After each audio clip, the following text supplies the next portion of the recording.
Sidang tadi menyampaikan hasil mediasi persidangan sebelumnya, yaitu tanggal 13 Oktober yang lalu. Dan hasil mediasi kemarin pada tanggal 13 itu dinyatakan gagal, sehingga kita menyatakan ke majelis hakim hasil dari mediasi itu, dan sidang-sidang selanjutnya itu nanti secara online. Cuma kita nanti hadir pada saat pembuktian dan saksi pada tanggal 24 November. Ya, kira-kira seperti itu persidangan hari ini. Tetap sesuai dengan hasil mediasi kemarin dan gagal itu. Ya, kemarin hasil mediasi itu ya karena tidak ada cocokan, ya akhirnya ngambil keputusan tetap masing-masing mempunyai pendirian. Bang, kamera ya bang? Ya, saya kira. Bang, jadi ini ntar? Oh enggak, ini masalah perceraian aja, masalah perceraian. Ya. Tapi dari pihaknya Nita dan pihak Pak Nurdin. Artinya tetap kita jalan proses perceraian ini. Sebetulnya diperiksa dalam persidangan ini. Berarti seperti itu. agenda selanjutnya akan dilakukan. Hasil mediasi hari ini kan tetap mengacu kepada gugatan mediasi gagal. Nah, jadi hari ini pembacaan gugatan tadi udah selesai, dibacakan di depan majelis termasuk mereka, terus juga mereka belum siap untuk jawaban. Nah, untuk sidang selanjutnya kami sebagai kuasa hukum Nita Thalia meminta secara litigasi, yang mana akan dilaksanakan hukum acaranya secara litigasi, yang artinya ke depan mungkin kita tidak akan hadir lagi sidang, jadi sudah sistem litigasi. Nah, nanti kalau tadi kita udah catat tanggal 3 itu acaranya jawaban dari mereka. Nah, terus tanggal 10 itu nanti replik dari kami sebagai penggugat. Tanggal 17 November itu adalah duplik dari tergugat. Nah, nanti kami akan hadir kembali kedua belah pihak di tanggal 24 November, yang mana para pihak harus hadir untuk membuktikan saksi dan bukti-bukti surat. Oke, tapi sejauh ini Bang, Kalau untuk sementara ini Nita tetap ingin bercerai. Cuman tadi ditanya sama majelis hakim apakah sepakat untuk bercerai. Cuman dari kuasa hukum mereka masih keberatan. Kami tetap mengikuti proses prosedur, jalannya proses persidangan. Ya, kami berharap ini kan udah mau cerai. Kalaupun udah mau cerai ya udahlah, apa yang mau dipertahankan lagi perkawinan ini.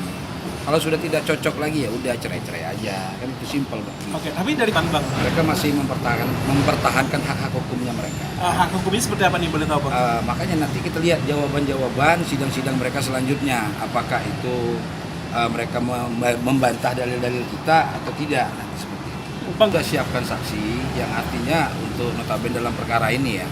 Nah, perkara ini kan mengenai masalah cekcoknya, masalah hal-hal dan hal-hal lainnya yang tidak bisa kita buka di sini. Ini kan masalah aib sebenarnya. Makanya kenapa sidang tertutup? Karena mungkin ada hal-hal yang dirahasiakan oleh Nita Thalia sendiri, mungkin begitu juga dengan pihaknya sana gitu, lawan kami. oke, tapi dari Mungkin 3 saksi ya yang akan diajukan. Itu siapa aja bang? Nah, itu kami rahasiakan dulu. Tapi Nanti kalau udah buka di sini kan nanti takutnya saksi ada diancam atau ditakut-takuti, nanti ujung-ujungnya pada kabur saksi kita, kan kasihan gitu loh. Keluarga ada yang dari rekan-rekan Nita Thalia sendiri, Nita sendiri. Tadi abang bilang masih Kalau Gono gini kita belum sampai ke situ, kita baru proses masalah perceraian saja, termasuk masalah hak asuh anak itu belum kita bahas. oke, bang, kalau tadi kan Sementara ini belum sampai ke situ, jangan sampai barang ini nanti bias kemana-mana. Ya udah, kita fokuskan ke cerai saja seperti itu. kuasa hukum Ya, oke. Yang masalah laporannya Tehatin. Tehatin, suami istri Istri pertama pertama, ya, ya. istri pertama dengan anaknya kalau tidak salah Ya. ya. Nah, kalau kami menanggapi itu ya sah-sah saja.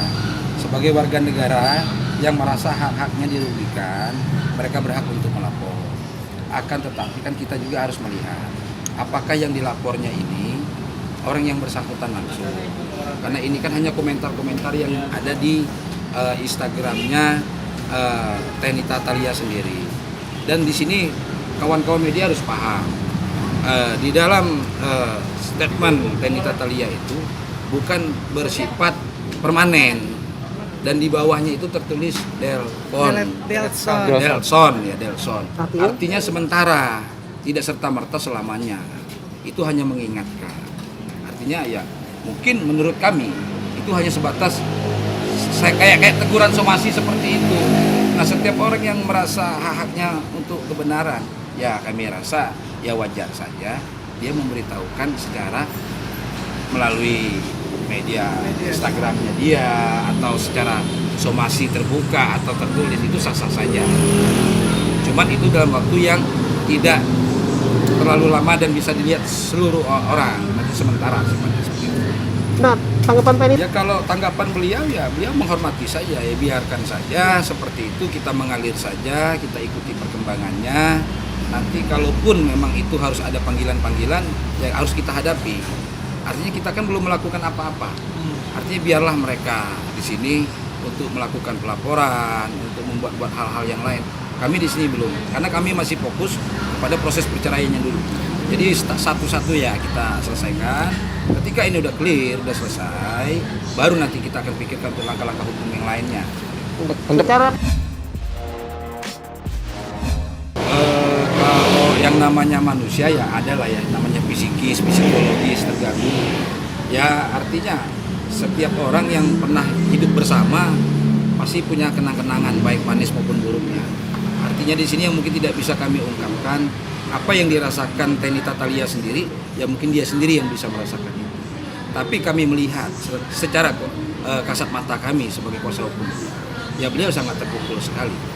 Apalagi dia menjaga sang anak, sang buah hati dia. Kok ini bisa sampai ramai seperti ini, Mama? Kenapa? Kan hanya masalah cerai, kok bisa kemana-mana? Harusnya di sana pun memahami itu. Sudahlah, kita lihat, kita juga punya buah hati di sini. Ya kasih sayang lah, jangan sampai membesar-besarkan masalah. Kita fokus cerai saja, udah, titik begitu. Kenapa harus dibawa kemana-mana? Yang selama ini kan hubungannya Teh Atin dengan Tenita Thalia sendiri kan baik. Kenapa harus gara-gara ada orang lain, akhirnya nanti ada pihak lain juga yang jadi korban? Contoh anak, psikis anak, termasuk keluarga besar beliau dan yang lain-lainnya, orang tua mungkin. Seperti itu menurut kami. Kalau menurut kami ya itu kan pendapat ya, sah-sah saja. Sebelah sana berpendapat bahwa mulai sombong, dia mulai bawaannya mulai tinggi hati, mungkin itu sah-sah saja. Namun ya kalau kami sih Tenita Thalia itu masih seperti dulu ya, yang kami kenal. Karena dengan teman-teman yang lainnya pun ibaratnya beliau masih sama, suka berkumpul, suka bercengkrama, termasuk dengan yang katanya istri pengacara yang dekat dia. Memang ini istri saya juga temannya Tenita Thalia, udah kayak keluarga, jadi nggak ada yang kita tutup-tutupi dan saya paham masalah ini.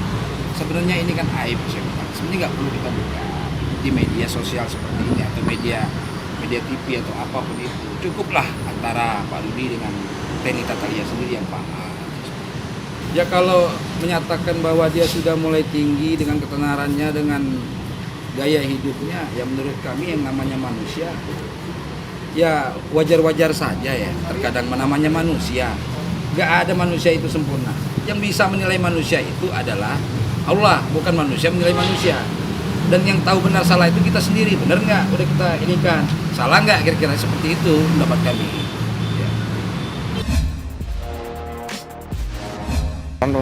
Oh enggak, untuk sementara beliau bukan menghilangkan Instagram beliau, beliau mengistirahatkan Instagram beliau agar tidak ada komentar-komentar netizen yang nantinya akan timbul seperti pelaporan terhadap si Seni adiknya sendiri. Takutnya nanti biasa seperti itu lagi. Itu memang sengaja dihilangkan Ya, dulu sama ibu. sementara dinonaktifkan, nanti kalau keadaan sudah normal kembali akan diaktifkan kembali.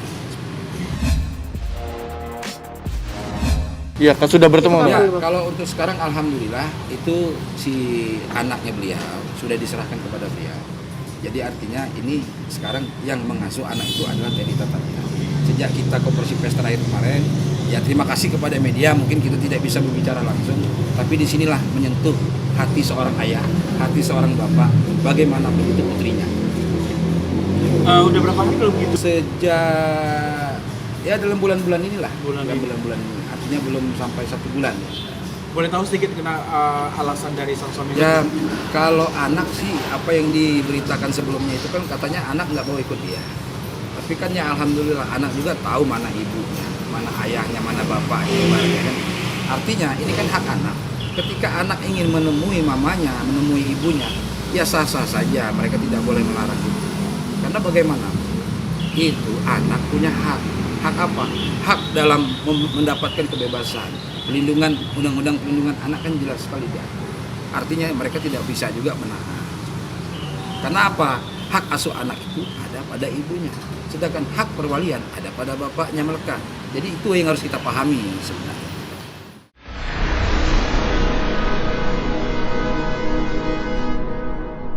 Jadi jangan lupa untuk subscribe Cumi Cumi. Ditekan ya tombol lonceng merahnya.